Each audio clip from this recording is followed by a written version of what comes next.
అలాగే రవీంద్ర గారు, coming to Pakistan, ఇప్పుడు అక్కడ జరుగుతున్నటువంటి నిరసనలో కూడా ఒక స్లోగన్ అయితే వినిపించింది కొంతమంది, అయితే డెవలప్ చేయాలి లేకపోతే ఇండియాలో కలిపేయాలి. సో వాళ్ళు ఇండియాలో కలిపేయాలని కోరుకుంటున్నారా? దీనిపై భారత వైఖరి ఎలా ఉండబోతుంది? అంటే ఇండియాలో కలపాలి అని కోరుకునే వాళ్ళ శాతం ఎంత ఉంటుంది అనేది చాలా ఇంపార్టెంట్. అంటే ప్రపంచంలోని ఏ ప్రాంతంలోనైనా కానీ 100కు 100% మంది ప్రజలు ఒకే అభిప్రాయాన్ని వెలిబొచ్చరు, అది సాధ్యమయ్యే పనే కాదు. కానీ స్ట్రాంగ్ వాయిస్ ఉన్నటువంటి యంగ్ జనరేషన్ కనుక ఖచ్చితంగా ఇండియాలో కలవడం కోసం మాత్రమే ప్రయత్నిస్తే పాకిస్తాన్ దాన్ని సప్రెస్ చేయడం కోసం విపరీతమైనటువంటి మిలిటరీ యాక్షన్ చేస్తుంది. అంటే చాలామందిని చంపేస్తారు.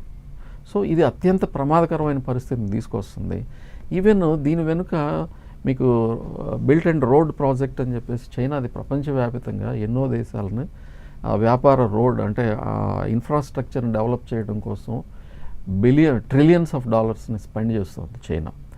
దానిలో ఈ పీఓకే అనేది కనుక ఎట్టి పరిస్థితులను పాకిస్తాన్లో కాకుండా, పాకిస్తాన్ అండర్లో కాకుండా ఇండియా వైపు రావడం అనేది చైనాకి అత్యంత ప్రమాదంగా భావిస్తుంది.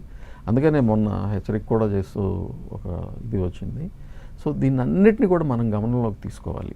ఖచ్చితంగా స్ట్రాంగ్గా యంగ్ జనరేషన్ కనుక దానికి పనిచేస్తే, ప్రయత్నిస్తే, దాన్ని చాలా సప్రెషన్ చేసినా సరే ఏం జరుగుతుంది అనేది పర్సంటేజ్ని బట్టి మాత్రమే చెప్పగలం.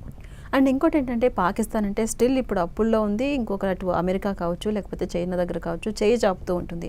అయినా కూడా ఎప్పుడు ఇండియా మీదే పడుతూ ఉంటుంది, అపోజ్ చేస్తూ ఉంటుంది, ఇండియా మీద నిందలు మోపడానికి ట్రై చేస్తుంటుంది. ముఖ్యంగా ఉగ్రవాదులకు కేర్ ఆఫ్ అడ్రస్ అంటే పాకిస్తాన్ అని చెప్తుంటారు. అసలు ఎందుకు పాకిస్తాన్ ఇంత ఉగ్రవాదాన్ని పెంచి పోషిస్తుంది? ఎందుకంటే రీసెంట్గా ఒక సర్జికల్ స్ట్రైక్స్ అయిన టైంలో కూడా అక్కడ అఫీషియల్ ఆఫీసర్సే అటు ఉగ్రవాదులకి అంత్యక్రియలు జరిగిన సందర్భాలు కూడా మనం చూసాం. ఎందుకు ఇలా అవుతుంది?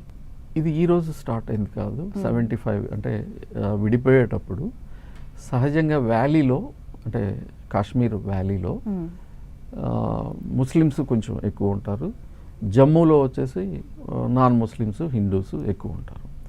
వాళ్ళు ఏమి చేస్తారు, రాజా హరి సింగ్ అనేటువంటి వ్యక్తి, ఇప్పుడు మీరు తెలంగాణ తీసుకున్నా కూడా అంతే, తెలంగాణలో కూడా నాన్ ముస్లిమ్స్ ఎక్కువ ఉంటారు. నిజాముగా నవాబుగా ఉన్నా కానీ ఇక్కడ ప్రజానీకం మొత్తము ముస్లిము అండ్ ఇస్లాము ఇది చేసేవాళ్ళు కాదు. అంటే ఎలా ఉంటుంది అంటే, ఒక మంచి వ్యక్తి అనేవాడు పరిపాలించేటప్పుడు ఆ ప్రజలు అతను మతాన్నో అతను దీన్నో చూడరు.